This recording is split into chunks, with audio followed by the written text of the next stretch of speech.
하나님 말씀은 사도행전 17장 16절에서 34절의 말씀입니다. 유럽으로 건너온 바울이 빌립보 그리고 데살로니가를 거쳐서 베레아에서 복음을 전했습니다. 자, 그런데 데살로니가 유대인들이 이 베레아까지 찾아와 가지고 바울 일행에 복음 전하는 것을 방해했죠. 그러자 더 있기 어려웠던 바울은 아테네로, 오늘 말씀은 아덴이라고 되어 있죠. 아테네로 몸을 피합니다. 대신 베레아에는 실라와 디모데가 남아 있어요. 자, 아테네로 몸을 피해서 홀로 된 바울이 복음을 전하는 내용, 오늘 우리가 읽은 말씀입니다. 자, 우리가 두세 가지로 간략하게 살펴보면요. 첫 번째, 분노하라 말씀하십니다. 우리에게 분노에 대한 성경의 말씀들이 있어요. 예를 들면 잠언 24장에 이런 말씀이 있습니다. 너는 행악자들로 말미암아 분을 품지 말며 악인의 형통함을 부러워하지 말라.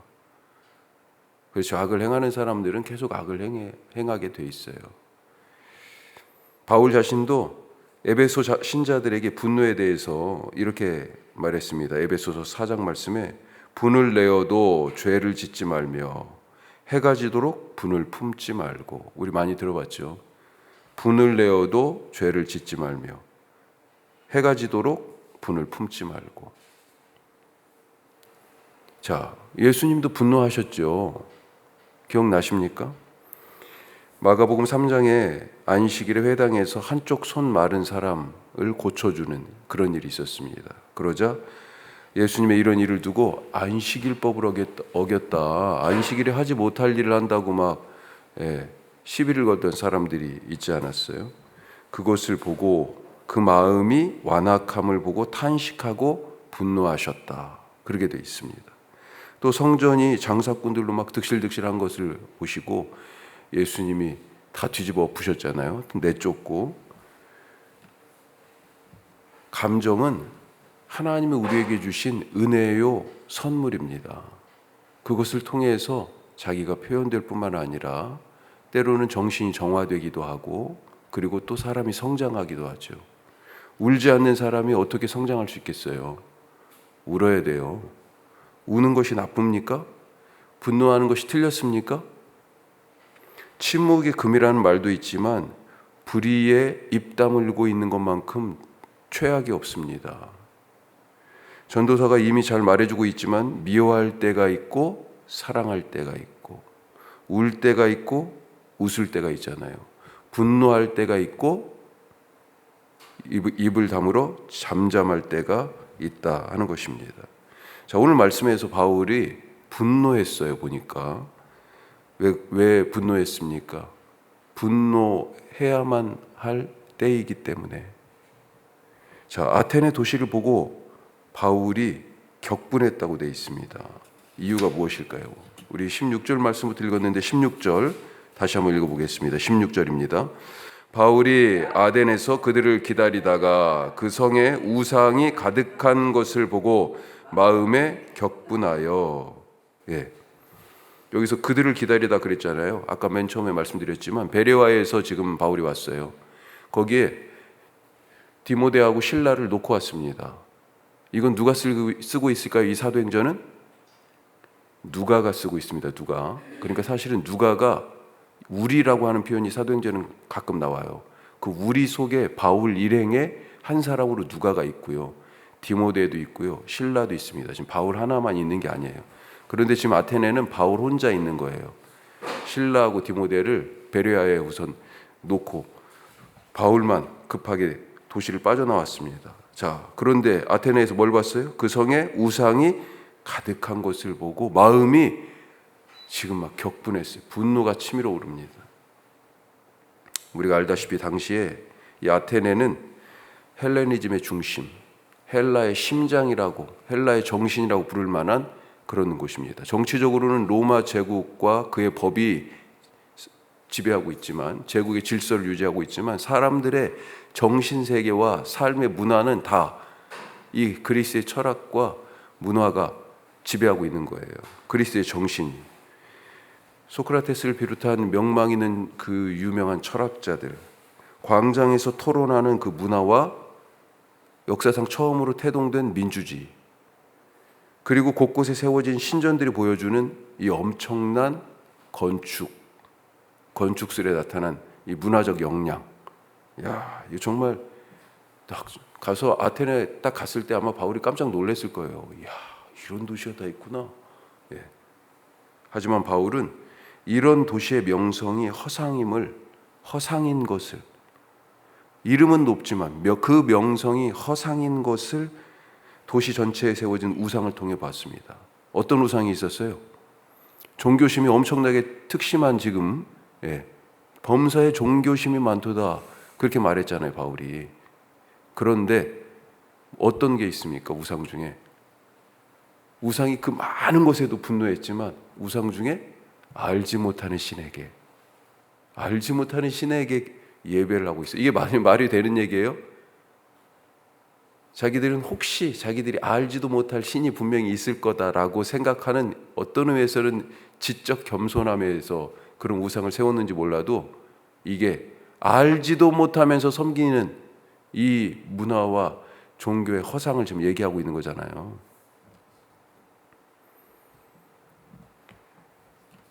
이 도시 전체를 가득 채우고 있는 그 수많은 우상을 보고 바울은 격분합니다.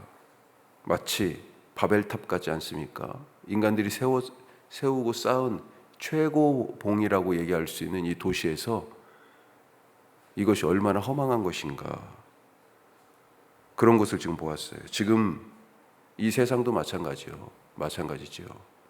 바울의 눈으로 지금 이 시대를 우리가 바라볼 수 있길 바랍니다. 그리고 격분할 수 있길 바라요. 돌을 깎아 만든 것보다 더한 우상들이 득실거리고 있습니다. 어떤 우상들이 있습니까? 가장 쉽게는 돈의 우상이 있죠. 학벌의 우상이 있고, 그리고 이성의 우상, 과학 만능의 우상, 인간 정신의 우상, 심지어는요 건강의 우상, 가족이 우상이 되기도 하고요.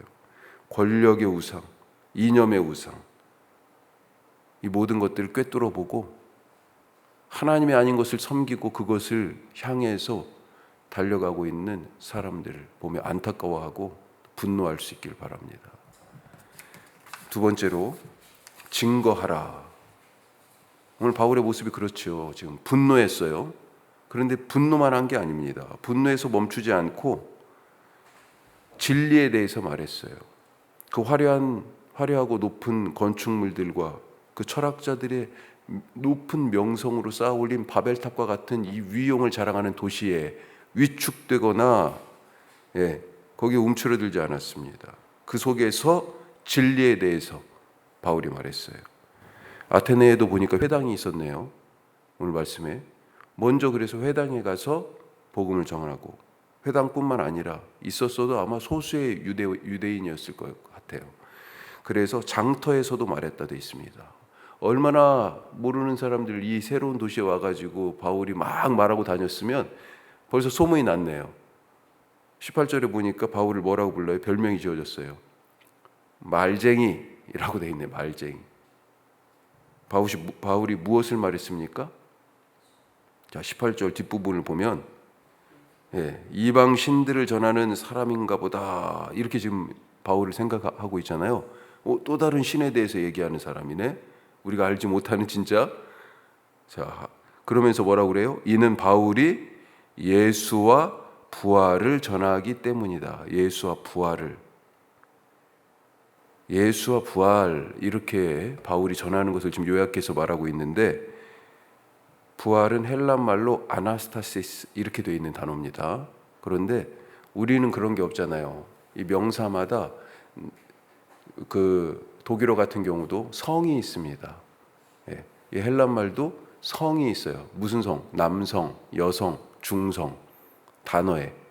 아나스타시스라고 하는 이 부활이라는 단어는 여성 명사예요. 예수와 부활에 대해서 전했다. 우리가 지금 번역을 부활 이렇게 딱 해놨지만, 예수라는 신과 아나스타시스라는 여자신, 예수라는 남자신과 부활이라는 여신을 같이 지금 얘기하고 있다. 이 사람들은 아마 그런 방식으로 이해했다라고 하는 것입니다. 자, 하여튼 이 남신과 여신, 새로운 남신과 여신, 지금까지 알지 못하던 예수와 부활이라는 신에 대해서 얘기하고 있는 바울을 데리고 아레오바고로 갔습니다. 아레오바고는 재판정이라고 생각하면 되겠습니다. 사람들이 모여서 토론하는 곳, 이렇게 생각하면 좋겠어요. 거기에서 말할 기회를 얻은 바울은 성경에 대해서 익히 알고 있는 유대인들에게 말하던 것과 같은 지금까지의 방식대로 하지 않고 새로운 방식으로 접근해서 예수님에 대해서 얘기하죠. 먼저 뭐라고 얘기합니까? 너희들은 범사에 종교심이 많다. 칭찬합니다. 호기심을 자극하죠. 내가 알지 못하는 신에게 라고 써 있는 것도 봤다. 그 신에 대해서 얘기하겠다. 그러면서 만물을 지으신 창조주 하나님에 대해서 얘기하고요. 그리고 그리스 철학자들의 말을 인용해서 이 얘기들은 이미 이 사람들이 알고 있으니까 우리하고도 조금 관계가 있는 얘기네. 예를 들면 이런 것들입니다. 신이 만물 안에 깃들어 있다. 이런 사상을 가진 사람들이 있었어요. 특히 이제 오늘 말씀에서는 에피쿠로사파와 스토아 철학자들에 대한 얘기가 잠깐 나오는데 주로 스토아 철학자들의 말을 인용하는데요. 그렇게 신이 만물에 깃들어져 있다라고 하는 그런 생각을 표현하는데 우리 각 사람에게서 하나님이 멀지 않다. 그러니까 곳곳에 가까이 있다는 거죠. 이게 에피메네스라고 하는 철학자가 한 얘기하고 지금 통합니다. 그 얘기를 가져온 거예요. 또 우리가 그의 소생이다. 이 아라투스라는 철학자 한 얘기입니다. 자, 이런 얘기들을 가져다가 빌드업을 딱 하는 거죠. 지금 무슨 말을 하려고. 자, 결국 무슨 말을 하고 있어요. 뒤로 가니까 이 아레오바고에서 설교 뒤에 우상 숭배 허상을 질타하고 하나님의 심판을 말하면서 그 심판을 면하기 위하여 회개하라고 얘기하고 있습니다. 그리고 그 심판주로서 죽은 자 가운데서 다시 살아나신 이 바로 예수님에 대해서 바울이 얘기하고 있죠. 그들이 동의하고 인정하는 것을 매개 삼아서 그들이 알고 있는 것을 연결고리 삼아서 죽은 자의 부활과 회개 그리고 심판이라는 복음의 핵심 메시지를 증거하고 있습니다. 이런 점에서 이 아레오바고 설교는 정말 탁월한 바울의 설교 중에 하나다. 그렇게 보여질 수 있어요. 바울은 이 도시가 가진 문화적 위용이나 그 유명한 철학자들의 명성에 넋을 잃거나 위축되거나 굴복하지 않았습니다. 오히려 복음의 증거자로 당당하게 그곳에서도 서 있었어요. 제가 그러니까 촌에서 리에서 초등학교를 다니다가 중학교를 면으로 딱 나오니까 와, 제일 처음에는 이 면에 사는 애들이 걔네들은 거기서 계속 학교를 다니고 거기 살고 있잖아요. 저는 왜 이렇게 조금 약간 처음엔 좀 그러더라고요. 그런데 나중에 또 고등학교는 시로 갔어요. 시에 가니까 면에 있는 중학교를 다니다 시로 가니까 약간 조금 쫄리더라고요. 사실 큰 도시 못 봤던 것들 막 어마어마한 것들을 보고 그 자리에 서 있으면요, 얘 괜히 좀 초라해지는 듯한 그런 느낌도 있어요. 하지만 오늘 바울 보니까요, 어때요? 전혀 그렇지 않습니다. 왜요? 가장 높으신 하나님을 섬기고 있기 때문에 땅에 가장 높은 산, 그게 무슨 소용이 있어요? 하늘에서 쳐다보면 다 거기죠. 하나님의 눈으로 바라보시고 바울처럼 당당하고 가슴을 쫙 펴고 하나님의 자녀로 오늘도 복음을 가지고 부끄러워하지 않고 당당하게 살아가시는 하루 되시기를 축복합니다. 자, 세 번째 마지막으로요. 호기심이 아니라 믿음으로 살자. 호기심이 아니라 믿음으로. 아테네 사람들은 자기들이 아직 알지 못하는 신에 대해서 얘기하겠다 하는 이 말쟁이 이 바울에게 관심을 가졌습니다. 자, 20절 말씀만 보니까요. 20절에 내가 어떤 이상한 것을 우리 귀에 들려주니, 바울에게 얘기하는 거죠. 내가 어떤 이상한 것을 우리 귀에 들려주니 그 무슨 뜻인지 알고자 하노라. 이거 엄청 궁금해해요. 그러면서 21절에 이 사람들 뭐라고 얘기합니까? 이 사람들의 생활 방식을 누군가 와서 말하는 새로운 것을 듣고 그리고 그것에 대해서 말하는데 시간을 쓰고 있다. 그렇게 표현합니다. 지적 유희지요. 호기심 충만입니다. 뭔가 새로운 것 얘기하면 그게 유행이 되는 거예요. 야, 저거 우리가 그동안 못 들어봤던 건데? 그러면서 막 사람들이 호기심을 갖고 몰려갑니다. 그런데 그게 거기서 땡이에요. 거기서 끝입니다. 바울은 그들에게 좋은 호기심의 대상이었어요. 어떻게 보면 맨날 비슷한 얘기들만 하고 막 그랬을 텐데, 아니 사실 하나님이 세상을 창조하셨다는 얘기도 그 사람들은 엄청 고깝게 들렸을 거예요. 왜? 물질 세계는 더럽고 악한 것, 선하지 않은 것으로 그렇게 여겨왔거든요. 그런데 이 만물 세계를 신이 지었다라고 하는 부분에 대해서 별로, 지금 이 보이는 모든 물질 세계는 탈출해야 될 감옥과 같은 건데 더군다나 죽은 자가 살아나? 이건 상상 불가의 그들 속에서. 그래서 엄청 호기심의 대상이었을 거예요, 바울이. 그런데 이런 지적 욕망이 있던 사람들이 복음의 말씀을 듣고 어땠습니까? 그렇게 지식이 높고 그렇게 높은 문화를 이루고 있었는데 이 생명의 복음의 말씀을 듣고 어땠어요? 다른 어느 도시보다 안타깝게도 이 아테네에서 바울의 설교를 듣고 믿는 사람이 적었습니다. 그래서 혹자는 바울의 이 설교가 실패한 거 아니냐 이렇게 또 얘기하기도 하는데 바울이 엄청 억울해할 것 같아요. 호기심을 갖고 있었지만, 지적 욕구가 충만했지만 그 호기심이 믿음으로 나아가지 못했습니다. 어떤 것이든지 그것이 우리 눈에 보이기는 좋아 보이지만 어떤 만남이든지 그것이 당장 이익이 될 것 같고 그런 것처럼 보이지만요, 믿음으로 연결되지 않는 것은 다 소용없어요. 믿음으로 연결되지 않는 것. 오늘 내게 일어나는 모든 일이 예수님을 믿는 믿음과 연결되는 그런 사건이 되도록 하시기 바랍니다. 그래서 내가 하는 일, 내가 만나는 사람, 내가 예수 믿기 때문에 내가 만나는 사람이 예수님을 믿든지 안 믿든지 내가 예배하는 사람이기 때문에 그 사람이 뭐예요? 이 일을 통해서, 이 만남을 통해서 하나님을 예배할 수 있는, 그렇게 예배자로 이끌어가는 그런 삶, 믿음의 사건을 만들어가는 오늘 하루가 되실 수 있기를 주님의 이름으로 축복합니다. 기도하겠습니다. 세 가지 말씀 나눴습니다. 분노하라. 바울이 분노했어요. 우상이 가득한 이 시대를 보고 분노하지 않으면 그리스도인이 아니에요. 또 증거했습니다. 그 속에서 분노만 하면 뭐예요? 예수님에 대해서 얘기합니다. 오늘 주님, 예수님에 대해서 내 행동으로, 내 일로, 내 감정으로, 내 입으로 증거하게 하여 주옵소서. 기도하시고, 사람들이 호기심이 있고 지적 욕구가 있고 예수님에 대해서 궁금해하는 사람들이 있어도 믿지 않으면 아무 소용이 없어요. 오늘 우리가 하는 일이 믿음과 연결된 사건이 되게 하여 주옵소서.